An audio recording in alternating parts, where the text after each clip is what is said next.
పాతపట్నం నియోజకవర్గ కేంద్రంలో TDP, Janasena, BJP ఆధ్వర్యంలో నిర్వహించిన ర్యాలీ జైత్రయాత్రల సాగింది. పాతపట్నం జనంతో హోరెత్తింది. మండు టెండలో సైతం కార్యకర్తలు, అభిమానులు ఏమాత్రం వెనక్కి దక్కలేదు. మెయిన్ రోడ్ మీదుగా ర్యాలీ కొనసాగింది. ర్యాలీకి అడుగడుగునా నియోజకవర్గ ప్రజలు సంఘీభావం తెలిపారు. యువతి, యువకులు, వృద్ధులు సైతం డాన్సులు చేస్తూ ర్యాలీలో ఉత్సాహంగా పాల్గొన్నారు. నామినేషన్ ర్యాలీకి అడుగడుగున మహిళలు నీరాజనాలు పట్టారు. నియోజకవర్గం నలుమూల నుంచి వేల సంఖ్యలో అభిమానులు, కార్యకర్తలు ద్విచక్ర వాహనాలపై జెండాలు కట్టుకుని ర్యాలీలో పాల్గొన్నారు. డప్పు శబ్దాలు, డీజే సౌండ్లు, సంప్రదాయ నృత్యాలతో జనజాతరను తలపించింది. అభ్యర్థి మామిడి గోవిందరావుకు సంఘీభావంగా 5 మండలాల ముఖ్య నేతలు, సర్పంచ్, ఎంపీటీసీలు, 3 పార్టీల కార్యకర్తలు భారీగా తరలివచ్చారు. పసుపు జెండాలు, టోపీలు ధరించి తెలుగుదేశం కార్యకర్తలు, అభిమానులు ఈ కార్యక్రమానికి హాజరయ్యారు.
అందరికీ నమస్కారం.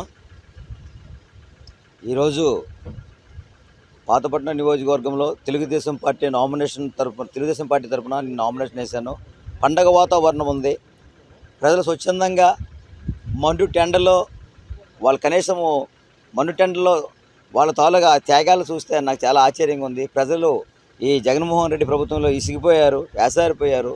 స్వచ్ఛందంగా మీరు చూసుంటారు, సుమారుగా 25,000 మంది వరకు జనాలు వచ్చి, అంటే ఉదయం 9 గంటల నుంచి ఇప్పుడు 2 గంటల వరకు జనాలు ఉంటూ చూస్తూ ప్రజలు ఇచ్చిన ఆశీర్వాదం చాలా గొప్పదని నేను అనుకుంటున్నాను. ఎందుకంటే నేను ఒక సామాన్యుడికి ఎన్డీఏ కూటమి అభ్యర్థిగా నాకు అవకాశం కల్పించారు పార్టీలన్నీ కలిపి. నేను వాళ్ళకు ముందుగా కృతజ్ఞత తెలియజేసుకుంటూ ప్రజలకు కూడా కృతజ్ఞత తెలియజేసుకుంటున్నాను. ఎందుకంటే ఒక్క పిలుపు, నేను ఎవరి దగ్గరికి వెళ్ళలేదు, ఏమీ లేదు. మేము మీడియా మిత్రుల ద్వారా ప్రెస్ మీట్ పెట్టి నేను ఆల్రెడీ ఇలా 19వ తారీఖున నామినేషన్ వేస్తున్నాను, మీ అందరూ ఆశీర్వాదం కావాలని అంటే ప్రజలందరూ స్వచ్ఛందంగా వచ్చి ఈరోజు వేల మంది వచ్చి ఆశీర్వాదాలు చేస్తూ జయజయధ్వనులతో 9 గంటల నుంచి 2 గంటల వరకు మండు టెండలో భోజనాలు లేకుండా అన్ని లేకుండా చాలా త్యాగాలు చేశారు. వాళ్ళందరికీ నేను రుణపడి ఉన్నానని మీకు తెలియజేసుకుంటూ, అదేవిధంగా మా నారా చంద్రబాబు నాయుడు గారు నా మీద ఉంచిన నమ్మకాన్ని ఒమ్ము చేయను. ఎందుకంటే ఒక సామాన్యుడికి ఇచ్చారు కాబట్టి ఎట్టి పరిస్థితుల్లో నా పాతపట్నం నియోజకవర్గాన్ని 3 సార్లు 2009, 2014, 2019 3 సార్లు టీడీపీ పార్టీ ఇక్కడ ఎమ్మెల్యేగా ఓడిపోయాము. ఈసారి 2024లో నా మీద నమ్మకాన్ని పెట్టి నాకు ఇచ్చారు కాబట్టి తప్పనిసరిగా గెలిచి తెలుగుదేశం జెండా ఎగరవేస్తామని తెలియజేసుకుంటూ, మిమ్మల్ని మీరు కూడా మీడియా మిత్రులు కూడాను చాలా శ్రమించి, నేను మీకు ఉదయం 9 గంటలకని చెప్పాను, మీరు వచ్చి ఈ ఎండలో ఉంటూ ఇప్పుడు వరకు మీరు కూడా నేను బయటకు వచ్చిన వరకు భోజనాలు లేకుండా మీరు మాతో చాలా ఇబ్బందులు పడ్డారు. కాబట్టి మీరు కూడా జరిగిన అసౌకర్యాన్ని చింతించండి. ఒక్క విషయం నేను చెప్తున్నాను, నాకు అభివృద్ధి ధ్యేయం, ప్రజాసేవే కావాలి. నేను ఒక సామాన్యుడిగా వచ్చాను కాబట్టి, ఒక సేవకుడికి టికెట్ ఇవ్వడం జరిగింది కాబట్టి పాతపట్నం నియోజకవర్గానికి మౌలిక వసతులు మెయిన్ ఇంపార్టెంట్. కూడు, గుడ్డ, నీరు, ఉపాధి అవకాశాలు కావాలి. ఇవి ఉంటేనే ఈ నియోజకవర్గం అభివృద్ధి చెందుతుంది. ఎందుకంటే మా కుటుంబాలు, మా పిల్లలు ఎక్కడెక్కడో బతుకుతున్నారు, తల్లిదండ్రులు ఒక దగ్గర, పిల్లలు ఒక దగ్గర బతుకుతున్నారు. మీకు అందరికీ తెలిసిన విషయమే, చెప్పవలసిన ప్రతిసారి మేము రిపీట్ చేస్తున్నాం. అందుకే ఇక్కడ మాకు ఇండస్ట్రీస్ రావాలి, కుటీర పరిశ్రమలు రావాలి, ఉపాధి అవకాశాలు మెరుగుపడాలి, వలసలాగిపోవాలి. ఇప్పుడు రెడ్డిశాంతి మేడం ఉన్నారు, మళ్ళీ పబ్లిక్ చెప్తున్నా, ఆ మేడం మేము రాజకీయ నిరుద్యోగం కోసం ఎక్కడి నుంచో వచ్చి మా లోకల్లో వచ్చి ఎమ్మెల్యేగా పోటీ చేస్తున్నారు ఆవిడ. కానీ మేము బతకడానికి ఎక్కడికో హైదరాబాద్, చెన్నై వెళ్ళి మా ప్రజలు వెళ్ళి బతుకుతున్నారు.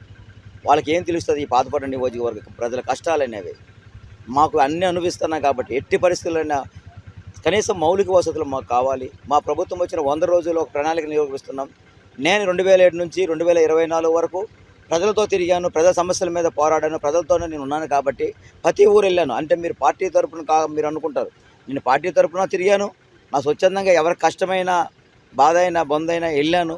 మీరు చూశారు ఉద్దుత్తులు కరోనా టైంలో ప్రజలతోటే ఉన్నాను. మీరు ఒకసారి రికార్డు చూడండి. ప్రజల కష్టాలు పంచుకున్నాను. కరోనా టైంలో ప్రజలతో తిరిగితే నా కారు కూడా సీజ్ చేసి ఆల్రెడీ ఎస్పీ గారు 3 మాసాలు నా కారు పోయింది. నేను ప్రజలతో ఉంటాను. ఇంట్లో బాధ ఏంటి ఈ టైంలో కరోనా టైం మీరు బయట తిరుగుతున్నారు అనుకోండి, కానీ కుటుంబానికి దూరంగా కూడా ఉండి ఒక 4 రోజులు బయట ఉండి ప్రజలకు సేవ చేశాను.